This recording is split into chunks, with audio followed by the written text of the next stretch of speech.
How are you doing? I'm doing good. Can't Yeah. complain. Where are you Staying at? busy. Where are you What's at, busy? Gordon? What's busy for you these days? I'm doing my podcast. I got a supplement company that I run. I actually own it called Physically Fit Nutrition. We have a product called Chicken Snacks. They're really great tasting, high protein, low carbohydrate snacks. You can get them at physicallyfit.com. They're incredible. Are they kind of like business is doing really well. what are they are they kind of like what do you call them like beef jerky kind of type snacks? They're actually they're like Chex Mix. Mhm. They're engineered into a Chex Mix type of texture, so it's not jerky. It's actually crunchy Oh, cool. treats. Yeah, like Chex Mix. Yeah, For keto diet. Definitely for no, keto. you can use it for a keto diet. Yeah, let's say, but I'm on keto, so I would like. It sounds like chicken, like a crunchy chicken snack. Yeah, Yeah. they're really good. You would really like them. Well, that's cool. What do you think? Did you see UFC this weekend? No, I did not. I didn't watch it this time. How was the fight? Incredible. Well, you already heard. Yeah, the Juliana Pena was incredible television. I mean, because like Joe Rogan and Daniel Cormier were like losing their shit while they were calling it, and it just made it so exciting because you're watching this and like there's just like an eruption, like you couldn't believe it. So it's one of those spots, it's a huge underdog winning in a fight, which you never really don't see a lot anymore, So it was incredible television. Yeah, But I loved it. what was fascinating to me was that you know how sometimes something isn't that interesting to you, and then you go down a rabbit hole and you become interested. So Juliana Pena kept saying that she had, because I look at that UFC Embedded show, which is incredible, and so they were showing like she had been challenging her since 2000, and then she had been hearing from people in the gym because she kept canceling. I don't know if you know this. She canceled on Juliana like 2 or 3 times, and Juliana kept hearing that she wasn't going to train, and she even asked Dan Lambert, "Hey, I hear that she isn't training at American Top Team," and Lambert was telling her, "Yeah, she is training," but everybody there was telling her she wasn't.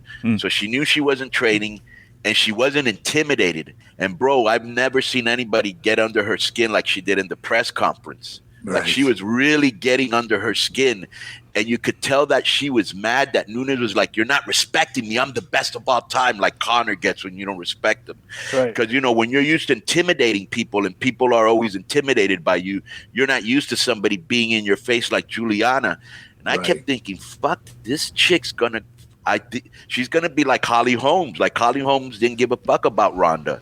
She wasn't intimidated. Right. Bro, she came at her and started to punch her in the face, and she took it. Fucking You saw the look on Nunez's face when you're like when your eyes open shit. and you're surprised, and that look of like the same look Ronda had when she lost for the first time. All the bullies get the exact same look whenever they get hit back hard. And they all had this fear. She got scared and she just tapped out. And she blew up too. And she blew up. And bro, she put the fucking it was like a sleeper. Yeah. It was basically just a sleeper show. She didn't even hook her. She was on her back. She didn't even have her hooks in. Wow, no legs in. No, that was the most incredible part. She tapped out immediately, bro. Yeah, she quit. She did. Yeah. I got a question, Kurt. I got a question for you. I've always wanted, because we've wrestled. We've always, you wrestle with pain, injury, and stuff. And this is a fascinating story. It's like everybody always has the story of you won the Olympic gold medal with a broken neck. Okay, and that's all we hear. He had a broken neck. Right. I want to get in like a little bit of detail of that. Okay, because like when I can't imagine. Were you feeling like was it a broken neck that like you felt the pain? Or was it just like, later, like, is this something that, like, was maybe just a little tick? But, like, I can't imagine wrestling at the highest level on the planet Earth with a broken neck. What was the pain management like that you were dealing with when you were doing that? That was what the doctors did an incredible job. I couldn't feel any pain. That's why I wrestled. Yeah. They were shooting me in the neck with Novocaine. Right. 5 minutes before each match at the Olympic trials and at the Olympics. I had a doctor with me.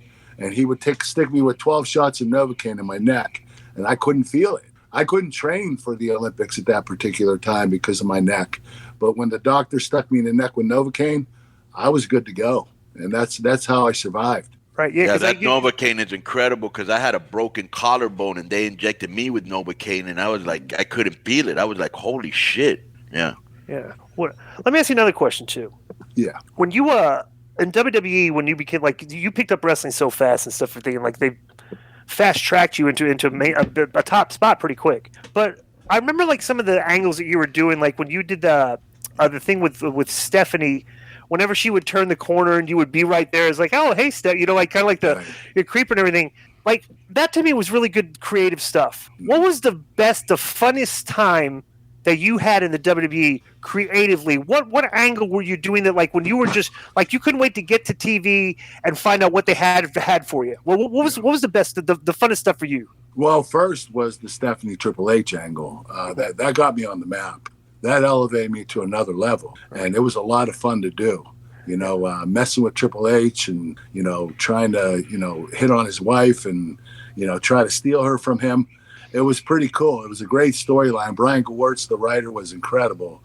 And the other storyline that I really enjoyed was my angle with Stone Cold Steve Austin. When we were both heels and we were doing the cowboy hats and all the funny shit.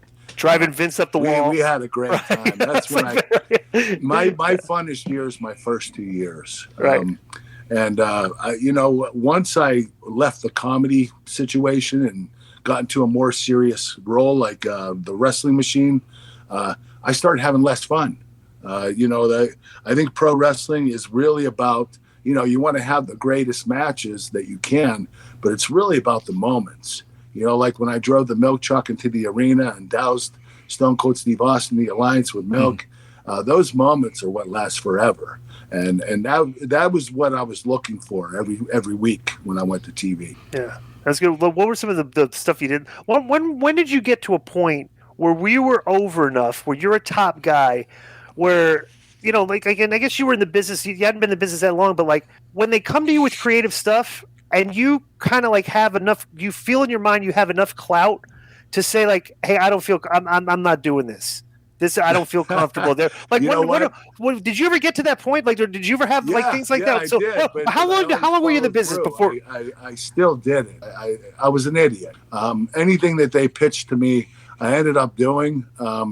For whatever reason, the one angle, the one storyline that was really uncomfortable with was stalking Booker T's wife, Charmel. And that whole angle was so uncomfortable. And doing that to Booker T, I just, I felt like, the office was messing with me, Right. I think it was the rumor that I really like the black women, which is not necessarily true. I like all women of all colors. Well, I've dated one Asian girl, and everybody says you have Asian fever. It's just like I've dated an Asian girl, and everybody says, oh, he likes Asian girls. It's like, well, right. Just because he dated one doesn't mean like, yeah. So it was Vince messing, definitely. Yeah, that's interesting. But how long had you been in the business when that happened, though? Like when did you start? Like say that Booker. Yeah. About 4 years. 4 years? I was in the business. So it was around 2004 or 5. Now, I remember talking to you in Phoenix when, remember when they did that, like MMA and boxing and wrestling and all that? Bisping was there. He wrestled Ray, yeah. Yeah. And Riff Raff, remember that guy? Yeah. That whole pay-per-view was a piece of work. It was crazy, but you know what? Ray and I got paid a good bit of money for that. It was a great payday. Yes, yeah. And I remember you. You were like trying to get back into the WWE, and I remember when you had first gotten to TNA, you hated WWE. Yeah. And I've been there, I was better. Yeah, but bro, I've been departing. Bro, I've been there because I remember I've never loved anything in my life like I loved wrestling the first 10 years. Like I was a god in Mexico. And when I got to WCW, the first few years were a lot of fun because everybody was, hey, we're all together. We're fighting together against WWE. NWO was hot and, things were going good. But then when all the bullshit started, and we all know what I'm talking about, all the politics and all the bullshit started, I couldn't believe that something I hated I loved so much, I hated going to work, and that was really hard for me. But anyways, I remember when you were there in Phoenix and you were trying to get back into WWE, you had gone through your TNA dark days and all that, and you had gone back there. What was it like finally going back to the place that you wanted to get to, but then all of a sudden they start misusing you again? What was that whole journey like? Well, I knew they were going to misuse me. I knew it from the beginning because my departing when WWE was really bad. Vince and I were not on good terms when I left. And I knew that when I came back, they weren't going to utilize me the right way.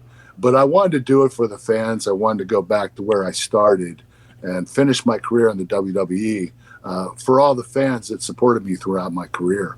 I think there's something to that because there's a lot of wrestlers that I could name right now that I've actually talked to that they left WWE and they're like, I don't know if I should go back because they're going to try to get back at me. And they always get back at you. They never forget, do they? No, they don't. You're absolutely right. It's one of those things that, when you're on bad terms, they're not gonna let you forget that. Right. And that's what occurred with me. Right. Which to me is not good business. But go ahead. But it seems like Vince McMahon always wants to get the last receipt. He's probably, like, probably right. Yeah. Right. He's probably just wired that way. He's like a competitor. He's like, I'm not going to let anybody get over on me in the end. And you can see that's the way he kind of does business. Without getting into specifics, what was your conversation like with him when you finally decided this is it, I'm done, and you're saying this is it, I'm done? What was that like? Well, I met with him. What happened was I was having a lot of injuries and I was having some painkiller issues and everything was coming, the whole world was crashing in on me. And I felt like I was really unhappy with the company and I wanted to get out. And so the last straw was when I wrestled RVD at a house show and I blew out my hamstring, my groin, and my abdominal muscle. Jesus. Tore all three of them. How did just real quick? How did that happen? All in one Rob move? Van Dam. I went to angle slam him and I lifted him on top of my head and had him up here and I spun him around to have him do a spinning DDT from up in the air. Mm-hmm. And when I did that, my leg got stuck and tore the hamstring. So my head hit the ground, but my leg was still planted on the ground. Oh, Jesus. Oh, my God. So I tore my hamstring and my groin out. And I did something with my abdominal muscle earlier in the match. So I was in a lot of pain. And I remember calling Vince McMahon and saying, hey, we need to set up a meeting. I can't do this anymore. Can we meet at the headquarters? So later on that week, we met at the headquarters. And I went in. And it was a really uncomfortable meeting. Vince you were hurt. You were hurt when you went in there, right? You're still hurt when you go in there. Yes. I was injured. Yeah. There was only a few days after the event. So Johnny Laurinaitis was in there with Vince, and Shane McMahon was in the meeting too. And when I sat down, he had 5 pages of typed text messages and voice messages that I was sending him. And I don't remember some of these because, some nights when I was taking so many painkillers, I was flying high. I was not all there. And I was texting Vince. I was reaching out. And, I was really unhappy and was getting injured a lot. And I had this really bad painkiller problem. And I had to do something about it. So these text messages and voice messages were all on the paper, 5 pages. And I'm reading them. And it's it says, Vince, I'm going to kick your ass when I see you. Vince, I'm going to whoop your ass the next time I see you at TV. These text messages. Did he hand you the piece of paper? Did he hand this the paper to you, or was he reading these? He set it on the table in front of me. Right. Okay. And I'm like, holy shit, I don't remember any of these. So, right. Vince stands up and says, hey, you want to beat my ass? Let's fight right now. And I'm looking at him. I'm like, holy shit, my boss wants to beat my ass. And I look over at Shane. And he's halfway out of his seat, just in case I jump Vince. I'm like, okay, this is not a good situation. And I got up and I left. I left the room. I went outside. I was terrified. I started crying. I walked in and I said, Vince, I can't do this anymore. If you don't let me go, I'm going to kill myself. And I didn't mean I was going to commit suicide. I meant I'm going to do something overdose on painkillers or get so injured that something bad's going to happen to me in the ring. I just felt like my life was coming to an end and I had to get out. And when I said I was going to kill myself, he put his hands up. He said, you're released. Go take a break. Come back in 6 months. I'll have the same contract ready for you. And that's what I planned on doing. But when I took off, when I left, a lot of companies were offering me good contracts. TNA, a 7-figure deal. I mean, it was, and you're talking about wrestling part-time. Yeah. So they were giving me everything I wanted. And I'm like, why do I want to go back to WWE? I wasn't even happy there. And, so I'm thinking I need to, see what else is in store for me, what other companies would be interested. And that's why I signed with TNA. I knew I'd go back to WWE. I didn't know I would wait this long. I think I waited 11 years before I came back. But I had a great career in TNA, and I was very happy. Yeah. Now, I thought go ahead. Go ahead. I was going to say it was interesting because when I was there at TNA for a while where you were there, and I remember like you come from the WWE system, and there's like a kind of a very specific way guys are taught in WWE. And like it was kind of the same way we worked in WCW. You have like a very basic structured way of working, right? So now you go to TNA, and I remember this is like when you were working with AJ. Okay, like AJ's very talented and stuff, everything, but like you started coming in, and now you're working with these guys that are from the indie structure, right. Like indie workers, and everything. And I remember like when I had a conversation with you one time, and it's like going over a match with AJ sometimes was like pulling teeth because he always wanted to do like so much stuff and like let's do this, but like 6 spots here and everything. What was the adjustment like working like outside the WWE system and working at TNA? Does it like did you feel it kind of like hey, these guys work differently? Did you feel that at all? Well, I felt like TNA they had they gave you more ability to use your own creativeness, and WWE was very limited. They would tell you a certain time frame, what you can't do in the ring at particular times, what you can do. You can't leave the ring during your match. You can't use a weapon. You can't low blow anybody. There were a lot of rules in WWE, but in TNA, there weren't any rules. You could do whatever you wanted. It was pretty much an open game. A lot of micromanaging, right, in WWE? Oh, yeah, without a doubt. And I understand that. I mean, They are a publicly traded company, and they have to answer to their shareholders. So it's one of those things where they have a huge responsibility on their shoulders. I was reading this interview, Kurt, with where like the last person they wanted you to wrestle was, I think, maybe with Corbin, but you wanted to wrestle with somebody else. Can you shed a little light on that? Yes, my last match was at WrestleMania, and the reason why I wrestled Baron Corbin, Vince McMahon didn't want me to retire, but I felt like he wasn't using me properly. He definitely wasn't. No. And so I decided to retire on my own, and I went to Vince and said, hey, I'd like to retire at this WrestleMania, not next WrestleMania, because he thought I was going to wrestle for another year after that. And I said, could I have my match with John Cena? Because I started his career, and I'd like him to end mine. And Vince said, no, you've been doing a program with Baron Corbin. You're going to stick with it because you've been doing it for 6 months, and we're not going to waste that. So if you want to wrestle Cena, you're going to have to wait another year. And I said, well, no, forget it. I'll just retire this WrestleMania. So I ended up wrestling Baron Corbin.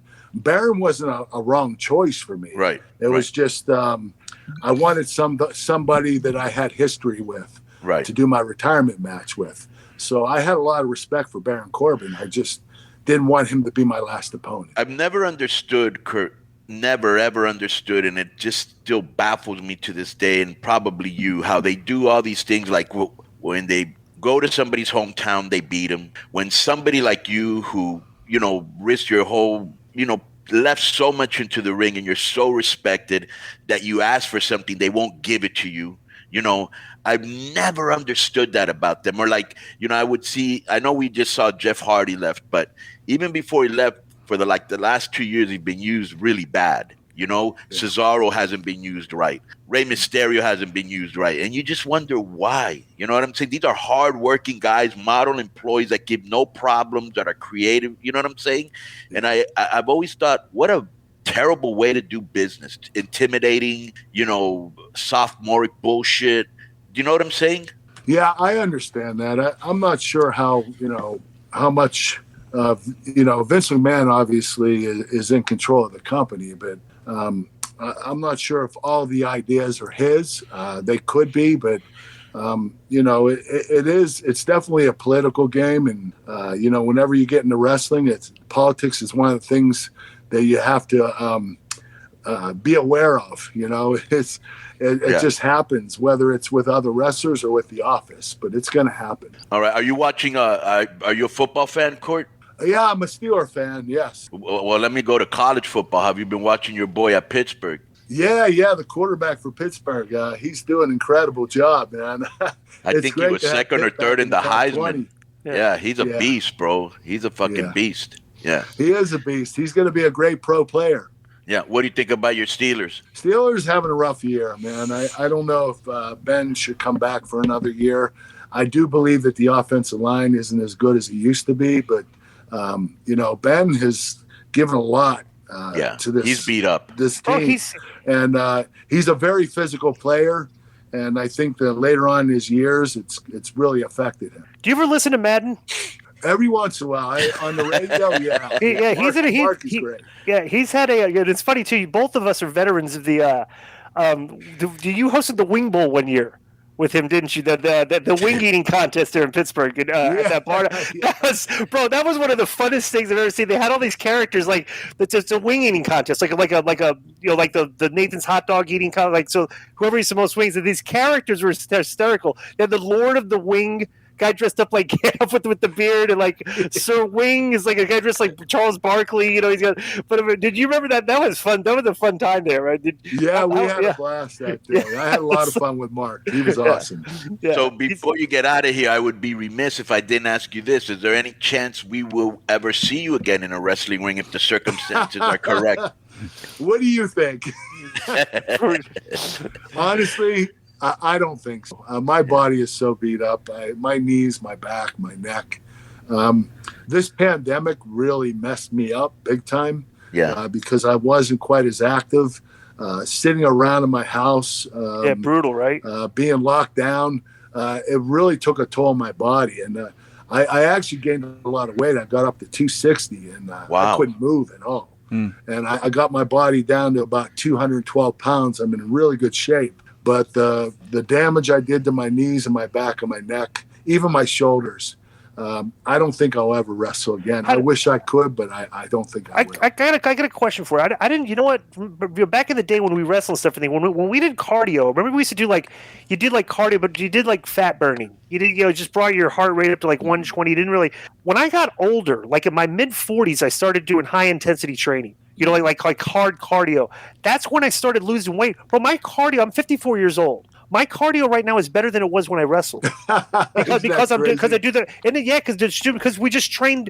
When you start training differently, it's just wow, this is a whole new thing. I only got to do 15 minutes of cardio a day, but I'm losing the weight. It's hard.